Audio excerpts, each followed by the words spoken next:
banyak kontradiksi, banyak penentangan. Bahkan sampai hari ini kalau saya ketemu sejumlah tokoh, baik sipil dan militer itu masih belum bisa mengakui bahwa Presiden Republik ini adalah saudara Prabowo Subianto. Angka 43 triliun yang totalnya dengan pemilu 93 triliun itu juga boleh bisa kita katakan hanya menghasilkan kepemimpinan yang omon-omon begitu. Omon-omon itu sendiri sebenarnya kan dipopulerkan oleh Presiden Prabowo Subianto yang saat itu menjadi capres, yang pada intinya bahwa hari ini banyak sekali orang yang hanya bernarasi, hanya bermain citra, tapi tidak bertindak nyata. Maka sebutannya disebut dengan omon-omon atau hanya omong doang gitu. Tapi apa lacur ternyata saya mohon izin Bapak Presiden Prabowo Subianto, kualifikasi hanya omon-omon itu saya rasa hari ini juga bisa disematkan pada era pemerintahan yang sebenarnya sudah 2 bulan berjalan ini. Ya, ini tepatnya sejak 20 Oktober 2024 yang lalu, di mana hari itu adalah hari penanda peralihan kekuasaan dari rejim sebelumnya, yakni Saudara Joko Widodo, dan beralih kepada presiden yang baru, yakni Saudara Prabowo Subianto.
Prabowo untuk menempati posisi-posisi penting masih hampir sama dengan apa yang dipasang oleh Jokowi pada eranya.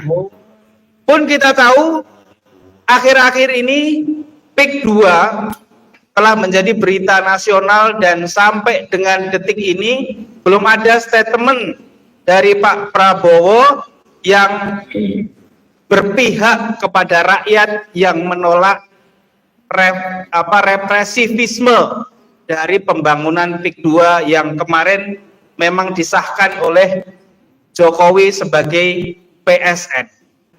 Untuk mempersingkat waktu, mungkin kita akan mulai dari Bang Ahmad Khozinuddin yang hari ini cukup sibuk juga dalam menangani kasus PSN PIK 2 yang memang bersidang paling tanggal 16 Desember 2024 dan nanti sidang berikutnya tanggal 6 Januari 2025. Nanti mungkin bisa memaparkan kasus itu sekaligus kasus-kasus terakhir yang sedang viral nih Bang. Khususnya adalah bagaimana Harvey Muiz yang korupsinya ratusan triliun kemudian hanya dihukum 6,5 tahun saja. Nanti bisa dielaborasi. Silakan Bang Ahmad Khozinuddin. Baik, bismillahirrahmanirrahim. Assalamualaikum warahmatullahi wabarakatuh. Alhamdulillahi rabbil alamin wa bihi nasta'in ala umurid dunya waddin wa ala alihi wa sahbihi ajma'in, amma ba'd. Pada rekan-rekan sejawat juga tokoh-tokoh yang hadir pada kesempatan kali ini ada Bang Azam Khan, Sekretaris Jenderal Tim Pembela Ulama dan Aktivis, ada Bang Ismar Safruddin, Ketua Tim Advokasi Bela Ulama, Bela Islam, yang kita tahu kiprahnya dalam membela ulama-ulama kita dari narasi war on terrorism yang sejatinya adalah war on Islam, karena kasus-kasus terorisme ternyata pada faktanya bukanlah upaya untuk memerangi kejahatan, tetapi upaya untuk menjadikan ulama dan ajaran-ajaran Islam itu seolah-olah penjahat dan kejahatan yang harus diperangi. Sehingga kita tahu bahwa banyak kasus-kasus yang terjadi dalam narasi war on terrorism itu adalah war on Islam, Jadi kriminalisasi terhadap umat Islam dan ajarannya. Dan ada Bang Taufik Baudin, beliau dari UI Watch yang terus concern untuk memelototi ya berbagai persoalan bangsa terkait fenomena kebangkitan Neo PKI begitu, dan ini juga terus menjadi persoalan yang tidak pernah bisa diselesaikan secara tuntas karena negara itu tidak mengadopsi masalah ini sebagai masalah yang krusial, sehingga ancaman dari kedaulatan negara oleh ideologi komunisme dan sosialisme itu terus menjadi bahaya laten bahkan bahaya aktual begitu. Nanti juga akan ada yang lainnya begitu. Tapi kita bisa simpulkan tahun 2024 itu yang paling kontras itu adalah kita bisa sebut sebagai tahun politik. Karena di 2024 itu ada gawe nasional, ya ini pemilu dan pilpres yang sudah kita laksanakan, bahkan disusul dengan pilkada secara langsung untuk pemilihan kepala daerah baik gubernur, bupati maupun wali kota yang belum lama ini juga sudah selesai. Yang kalau kita perhatikan dengan anggaran hingga 93 triliun rupiah, ternyata gawe politik nasional khususnya pilpres dengan biaya yang mahal. Pemilu pilpres itu ada 93 triliun, untuk pemilihan presiden dan wakil presiden itu sendiri 43,7 triliun. Ternyata anggaran negara yang diambil dari pajak rakyat dengan angka 43,7 triliun itu, menurut sejumlah kalangan atau saya kutip netizen itu, proses pilpres kita hanya menghasilkan kelas pemimpin pembagi susu keliling gitu ya.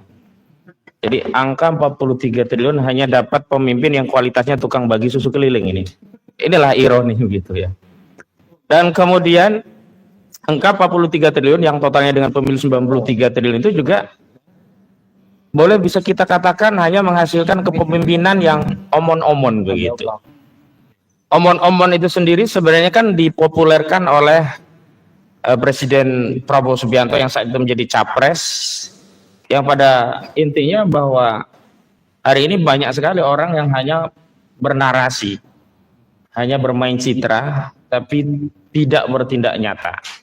Maka sebutannya disebut dengan omon-omon atau hanya omong doang gitu. Tapi apa lacur, ternyata saya mohon izin Bapak Presiden Prabowo Subianto, kualifikasi hanya omon-omon itu saya rasa hari ini juga bisa disematkan pada era pemerintahan yang sebenarnya sudah 2 bulan berjalan ini. Ya, ini tepatnya sejak 20 Oktober 2024 yang lalu, di mana hari itu adalah hari penanda peralihan kekuasaan dari rejim sebelumnya, yakni Saudara Joko Widodo, dan beralih kepada presiden yang baru, yakni Saudara Prabowo Subianto. Terlepas hasil pilpres itu banyak persoalan, banyak kontradiksi, banyak penentangan. Bahkan sampai hari ini kalau saya ketemu sejumlah tokoh, baik sipil dan militer, itu masih belum bisa mengakui bahwa Presiden Republik ini adalah Saudara Prabowo Subianto sampai hari ini. Ya, karena prosesnya yang bermasalah gitu. Tapi terlepas bahwa pada akhirnya seluruh rakyat menaruh harapan besar kepada Presiden Prabowo Subianto, karena bagaimanapun pada akhirnya dialah yang dilantik sebagai presiden, dialah yang mendapatkan amanah untuk menjalankan konstitusi, maka adalah layak, wajar, dan manusiawi ketika segenap elemen anak bangsa, seluruh rakyat Indonesia menaruh harapan besar kepada Presiden Prabowo Subianto. Tapi terlepas kita tidak bisa menjadikan periode 2 bulan kekuasaan Saudara Prabowo itu sebagai indikator, tapi setidaknya 2 bulan ini bisa kita lihat arah kebijakannya itu seperti apa ke depan. Kalau ada narasi melanjutkan dalam konteks hal-hal yang positif, tentu siapapun tidak menampik gitu ya, bahkan mendukung hal-hal yang baik di era sebelumnya. Walau kita juga bertanya, di era rejim Jokowi itu yang baik yang mana begitu kan. Ijazah palsu ada di era rejim Joko Widodo, ya kan. Ya, ijazah dari luar negeri yang nggak jelas kemudian menjadi wapres ya di eranya Joko Widodo. Wapres belum genap usia 40 tahun juga di eranya saudara Joko Widodo. Kriminalisasi ulama, bahkan ulamanya sudah sempat diundang ke kantor Istana Presiden tapi ditangkap sebagai terorisme, itu juga terjadi di eranya saudara Joko Widodo. Ya, kenaikan pajak TDL, BBM yang ugal-ugalan itu juga terjadi di era saudara Joko Widodo. Sebenarnya sampai hari ini ya secara objektif kita masih masih bingung gitu loh. Hal positif mana yang hendak dilanjutkan yang menjadi legasinya dari saudara Joko Widodo. Apalagi dalam periode 2 bulan ini justru indikatornya akan melanjutkan apa-apa yang dulu kita kritik di era rejim Joko Widodo. Dalam bidang ekonomi misalnya lah, ya. Dari dulu kita tahu bahwa persoalan bangsa kita itu memang kemampuan ekonomi kita belum maksimal, dan semestinya pejabat-pejabat kita baik di pemerintahan maupun DPR itu mencontoh emak-emak ya yang di rumah tangga itu. Kalau menyusun anggaran pendapatan dan belanja rumah tangga APBRT, emak-emak itu selalu menyusun pengeluaran berdasarkan pemasukan yang diberikan oleh suami mereka. Jadi kalaupun mereka ya mendapat anggaran pemasukan dari belanja suami mereka sehari misalkan hanya 50.000, maka dia membelanjakan ya sebatas 50.000 itu secukupnya. Kalau ada barang dan jasa yang wajib ya digantilah, disubstitusi lah. Ya gulanya nggak gula putih lah, ganti gula merah. Yang penting suami masih bisa ngopi gitu kan. Bang TB kalau bisa ngopi kan masih tenang gitu ya. Jadi jangan pula Bang TB minta layanan kopi susu tapi alokasi APBN-nya yang diberikan kepada istri hanya kopi doang gitu. Itu ibu-ibu, emak-emak itu mengatur rumah tangga itu lebih cerdik, lebih cerdas, mengikuti falsafah budaya kita, tidak boleh besar pasak daripada tiang. Pengeluaran itu tidak boleh melebihi pemasukan, sebisa-bisanya sama dengan pemasukan. Syukur kalau bisa diperkecil daripada pemasukan sehingga bisa nabung untuk keluarga. Tapi prinsip sederhana mengelola rumah tangga ini tidak diadopsi oleh pejabat kita, pemerintahan kita. Kita sebut pemerintah dan DPR karena menyusun APBN itu bukan hanya DPR, tapi kerjaan bersama, usulan dari pemerintah dan dibahas bersama DPR dan menjadilah undang-undang APBN. Dan undang-undang APBN kita di 2025 ini sekitar 3.000 triliun itu ternyata dibuat defisitnya sampai 612 triliun rupiah. Artinya apa? Negara kita itu memaksakan pengeluaran lebih besar daripada pemasukan. Harusnya kalau pemimpin ya yang memikirkan rakyatnya, karena kan akhirnya APBN tadi yang biayai bukan pejabat, rakyat yang kena pajak. Harusnya kalau belum bisa menambah pemasukan, jangan menambah pengeluaran. Kalau APBN kita potensi pendapatan pajaknya belum sanggup untuk ditingkatkan untuk memenuhi ekspektasi pengeluaran belanja negara, nggak usah ada pengeluaran yang ditambah seperti apa yang dilakukan oleh saudara Prabowo Subianto pasca dilantik, alih-alih merampingkan kabinet dalam rangka melakukan efektivitas dan efisiensi kinerja sehingga terjadi pengetatan anggaran, sehingga rakyat menjadi tenang karena tahu pejabatnya itu ikut prihatin. Sebaliknya justru diobral kementerian. Coba bayangkan betapa gendutnya kementerian dan lembaga kita. Menteri koordinator udah meningkat banyak. Kementerian kemudian dipecah-pecah jadi banyak. Sehingga buzzer atau apapun bisa jadi pejabat di tingkat kementerian sekarang. Semua diakomodir. Sakit tidak kita sebagai rakyat? Sakit sekali.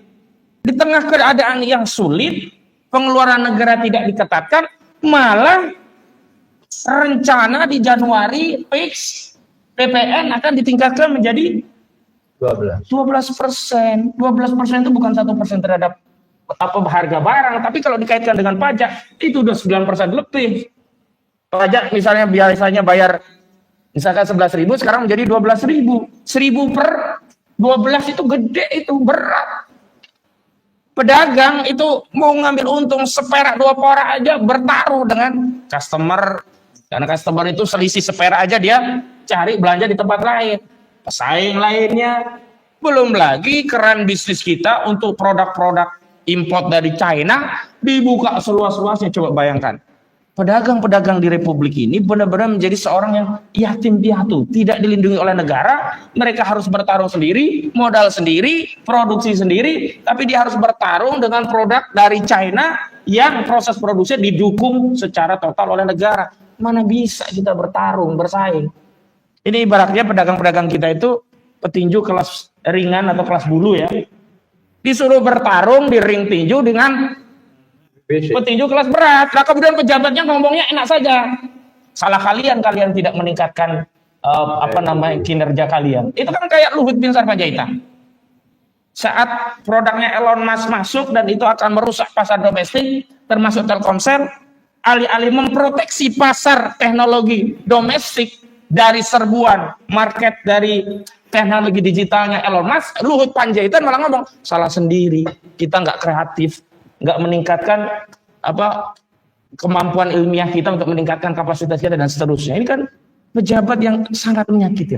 Saat PPN ditingkatkan 12%, kita dapat bocoran dari Dahlan Iskan, ternyata hari ini batu bara kita yang setiap tahun dari sektor pajaknya bisa menyumbang 120 triliun untuk APBN, ini nggak menjadi barang yang kena pajak.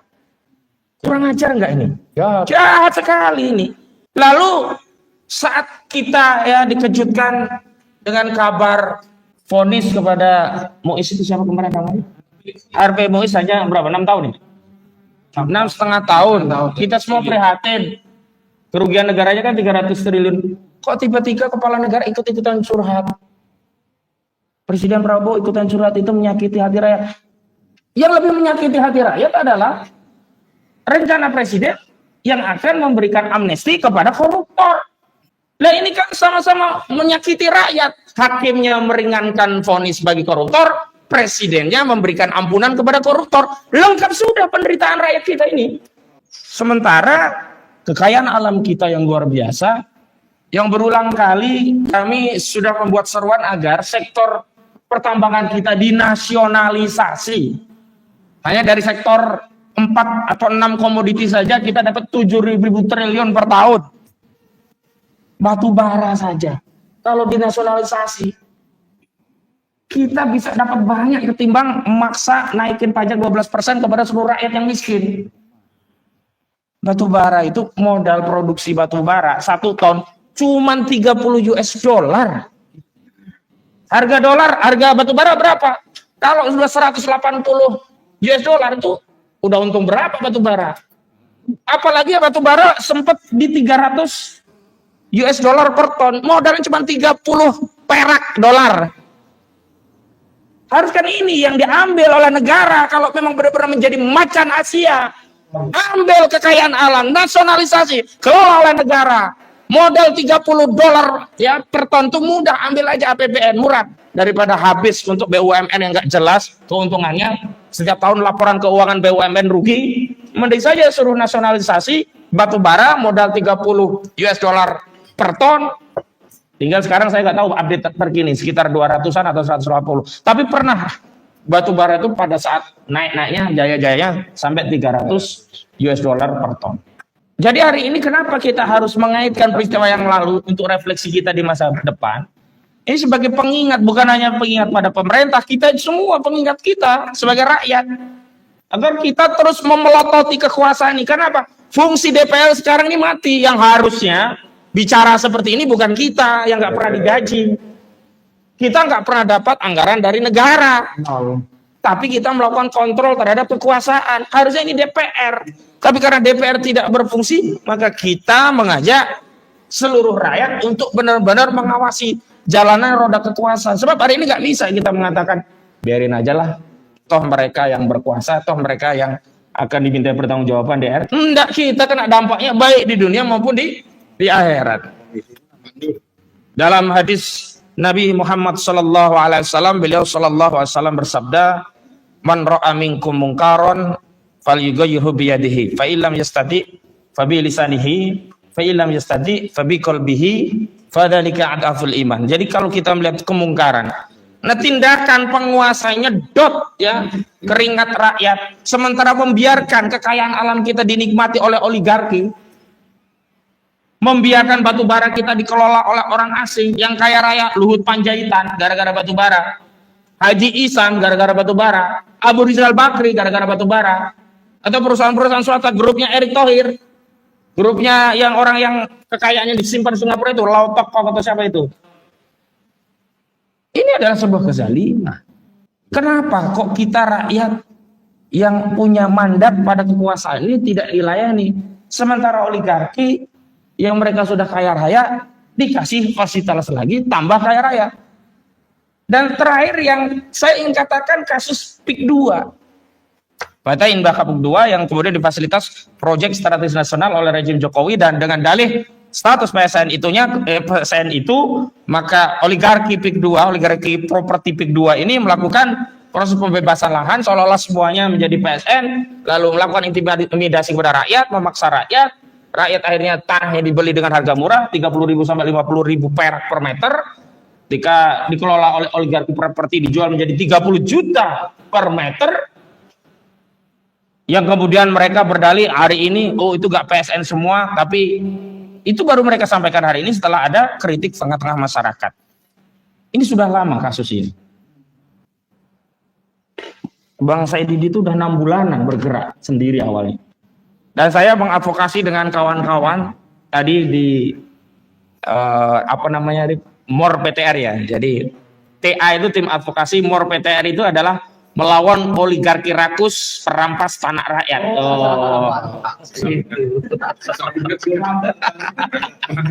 Jadi TA MOR PTR itu adalah tim advokasi melawan oligarki rakus perampas tanah rakyat. Itu kita sudah berulang kali bersuara. Kami sudah ngirim surat permohonan audiensi ke pimpinan Komisi 3 DPR RI. Kami juga sudah mengirim surat permohonan audiensi kepada DPD RI. Sampai hari ini belum ada jawaban.